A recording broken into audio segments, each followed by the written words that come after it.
Slate वाले को समझाना बहुत आसान है, लेकिन जो आया वो पहले से पढ़ के आया, तो कितना सही पढ़ के आया कितना गलत पढ़ के आया उस सबकी भी तो जांच करनी पड़ेगी, नहीं तो वो तो उतना रंगे लगाता है केवल, है कि नहीं?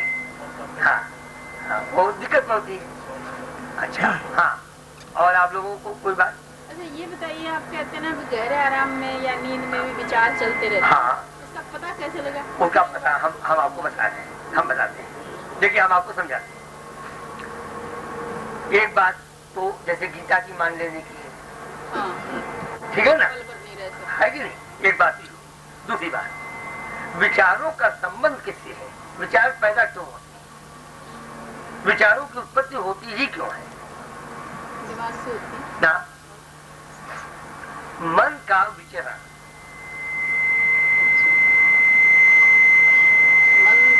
मन जहां भी विचरण करेगा उसी के आधार पर वैसा ही विचार पैदा होंगे। अगर आप संस्कृत के विद्यार्थी हैं तो मैथमेटिक्स के विचार तो नहीं आएंगे ना। तो मन सोए विचरण करता है। ये सोते समय मन, वही मैं कह रहा हूँ, मन की खास बात सिर्फ ये है कि मन पल भर के लिए नहीं रुकता। ये तो उसमें लिख दिया ना गीता में, अब ये क्या पता गीता जिसने लिखी हो ठीक लिखा।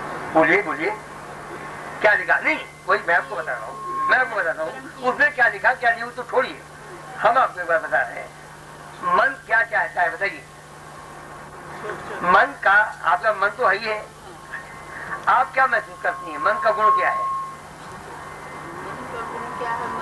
मन सुख का भूखा है। अच्छा अब एक बात, सुख कहाँ है? ना, आत्म सुख थोड़ी पूछा मैंने, सुख कहाँ है?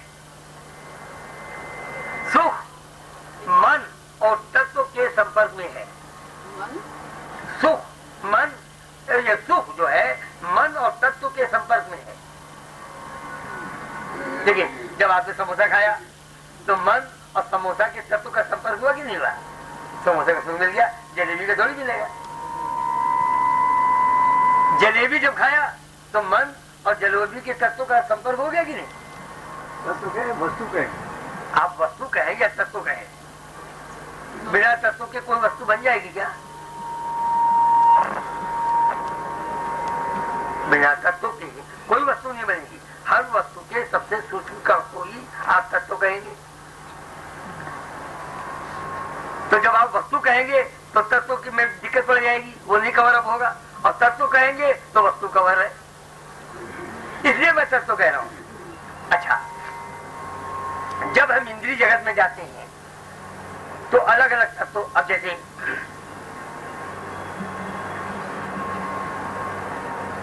बच्चे को देखा, केवल बच्चे को देखने से, अब चौधरी साहब मेरी बात सुनिए, केवल बच्चे को देखने से बच्चे से संबंधित प्यार उभर आया। अब इसको आप क्या कहेंगे? वस्तु कहेंगे? फिर और प्यार का सुख आ गया। बच्चे के शक्ल का सुख थोड़ी ना है। बच्चे की शक्ल देखने के बाद शक्ल का, इसे बंद कर दो, बेकार डिस्टर्ब करता है और ये कैसे भी खराब हो जाएंगे। हाँ, बच्चे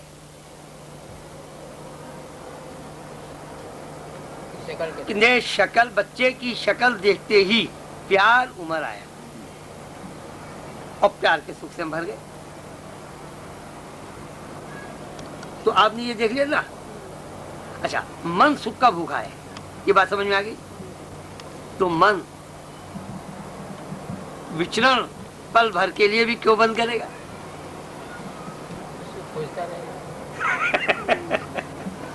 तो जो मन कोई आदमी, मन कोई आदमी का बनाया हुआ तो है नहीं जो थक जाएगा। मन जब पैदा होता है और उसके बाद जब तक उसका विलय नहीं होता वो कभी नहीं थकता, शरीर रहे या न रहे, लेकिन मन का विचरण चालू रहता है और मन के विचरण से ही विचारों की उत्पत्ति होती है। मैं ये नहीं कह रहा हूं कि आप गीता को मान लीजिए या कृष्ण भगवान को मान लीजिए। अब मेरी बात समझ आ रही है ना?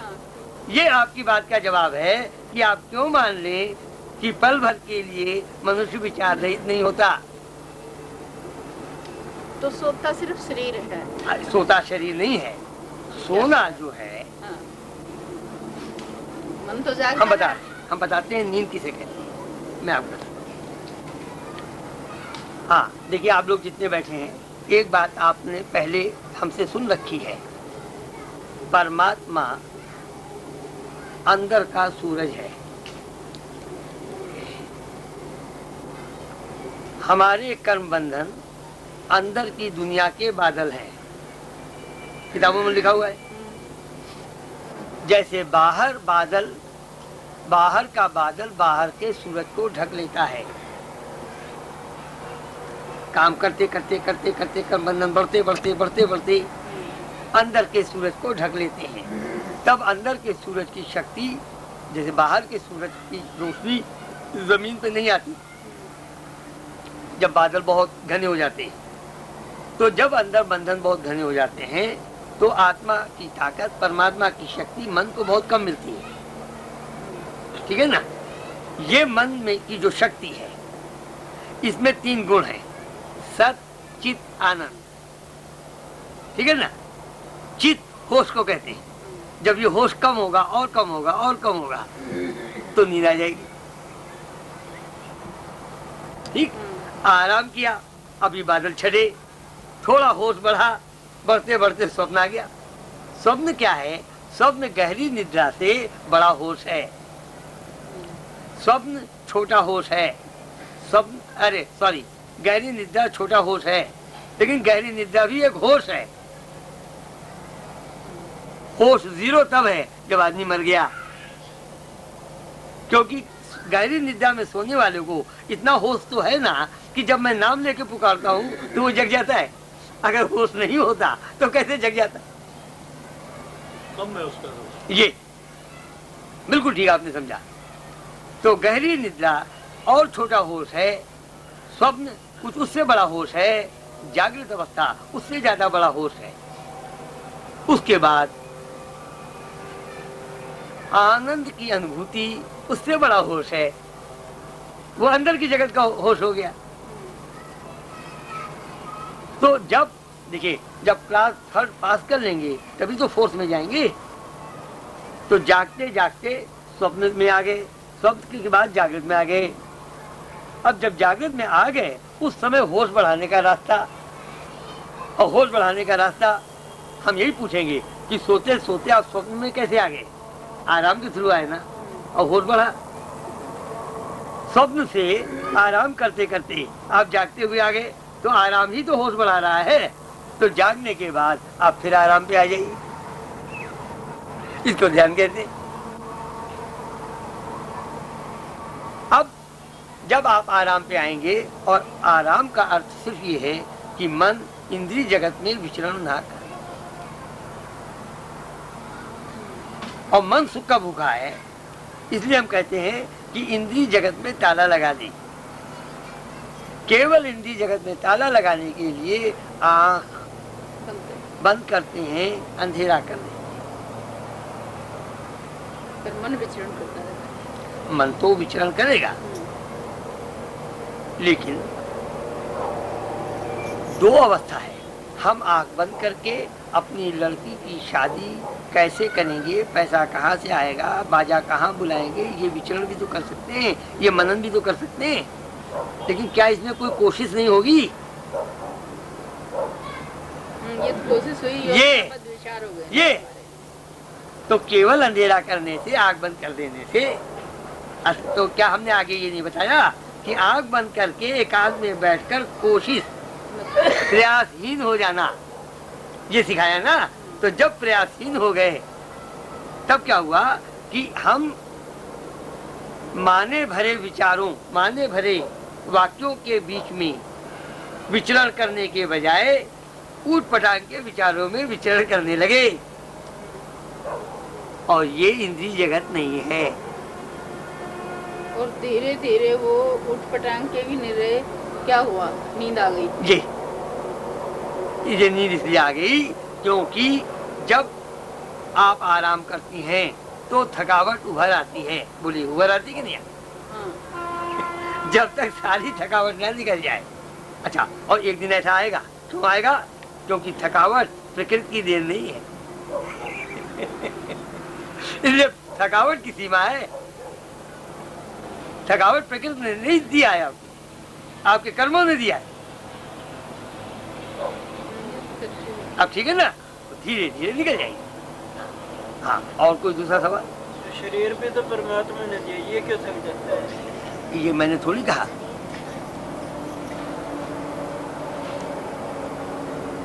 शरीर परमात्मा ने दिया और दे करके अपने घर से बाहर निकाल दिया। आपका शरीर हमेशा मृत्युलोक में रहता है, ब्रह्मलोक में नहीं रहता। लेकिन मन वो है जो ब्रह्मलोक में रह करके मृत्युलोक की टीवी तो देख सकता है, लेकिन मृत्युलोक में कभी नहीं आता। बुद्धि भी नहीं जाती थी। हाँ, एक आदमी से बात कर लेना। डॉक्टर साहब, समझ में आ रही मेरी बात? शरीर परमात्मा का बनाया होने के बाद हमेशा के लिए उसको परमात्मा ब्रह्मलोक से निकाल करके मृत्युलोक में फेंक देता है।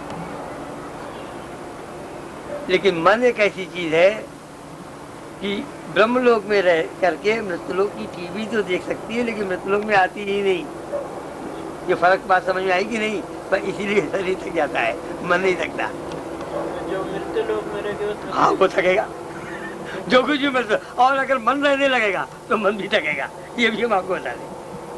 मन तो बाहर आता ही नहीं। बाहर नहीं आता, लेकिन जो केवल मृत्युलोक के टीवी में ही ज्यादा रहेगा, वो भी थक जाएगा। थकावट की दुनिया मृत्युलोक है, आराम की दुनिया ब्रह्मलोक है।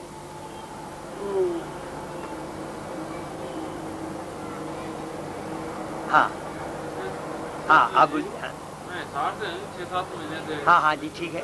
हाँ, तो जब ध्यान में बैठता हूँ, पहले तो नहीं होता था ये। हाँ जी। अब बैठता हूँ तो ये माथे में ना, जैसे ये पल्स रेट होती है ना, हाँ हाँ, जैसे धड़कन सी होती हाँ है, हाँ, हाँ हाँ, इस तरह की महसूस होती हाँ। है। देखिए जी, ऐसा ध्यान है। में बैठता हूँ तब होती है, वैसे नहीं होती। ठीक है। अगर आपके हाथ में वो फांस कभी कभी गड़ जाती, समझ रहे हैं मेरी बात? तो उसको सुई से निकाल देते। अगर किसी पिस्तौल की गोली चली गई तो डॉक्टर ने ऑपरेशन करके निकाल दिया। कहने का मतलब ये है कि कोई चीज अगर बाहर के अंदर चली गई तो उसका निकलना जरूरी है। क्या बिना निकले काम चलेगा? आपने कहा कि 6-7 महीने से आपने रास्ता पकड़ा।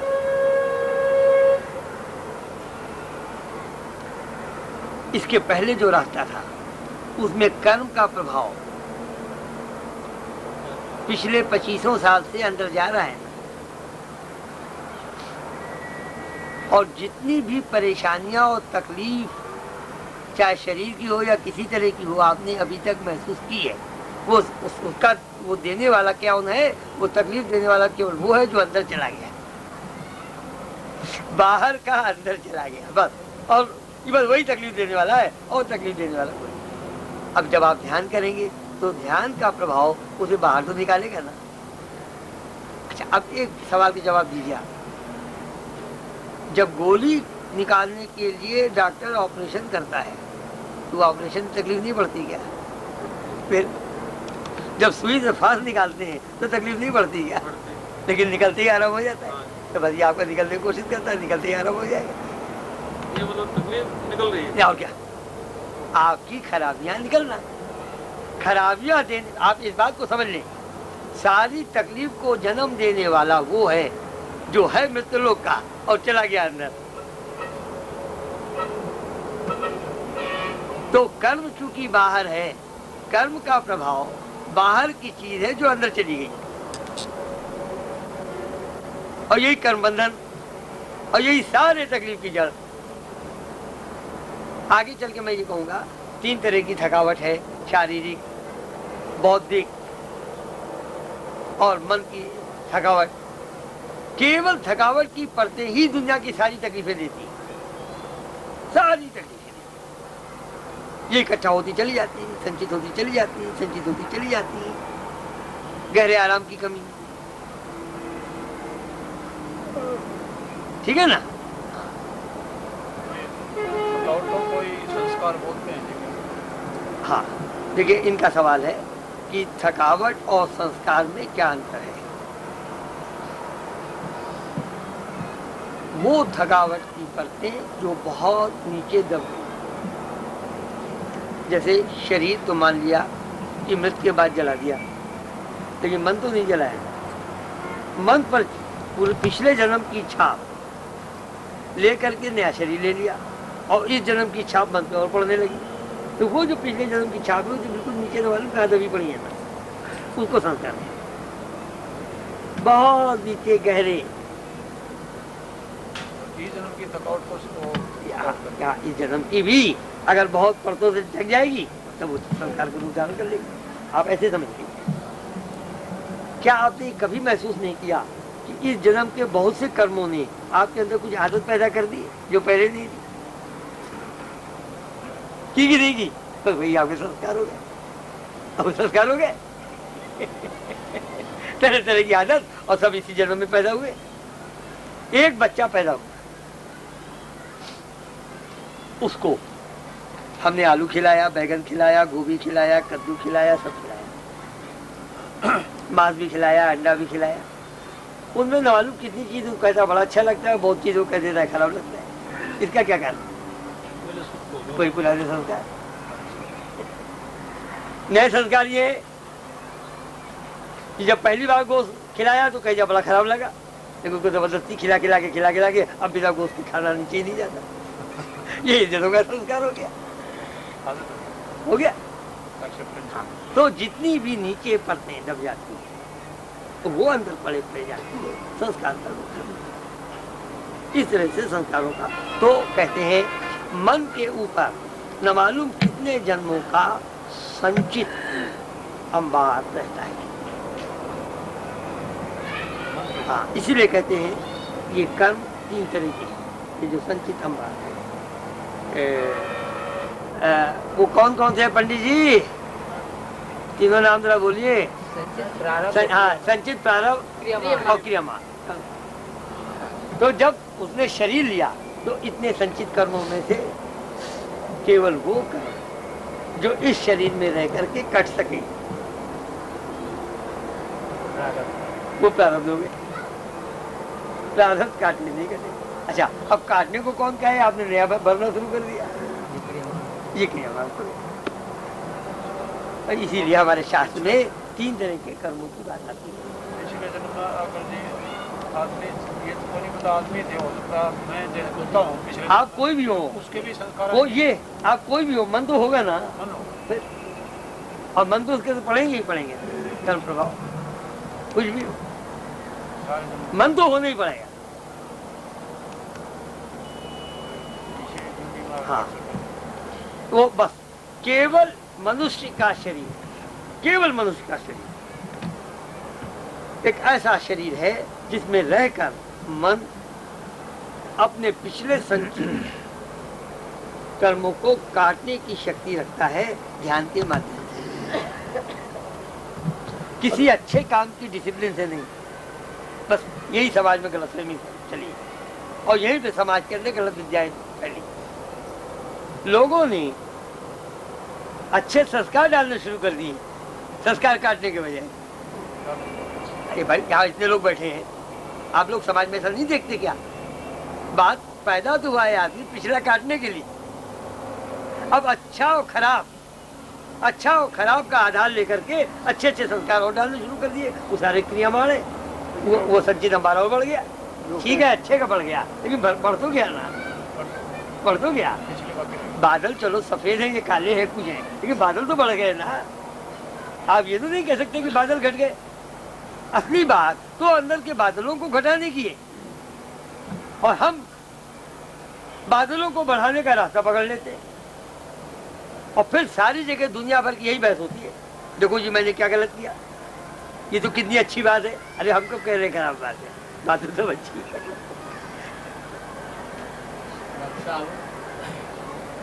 लेकिन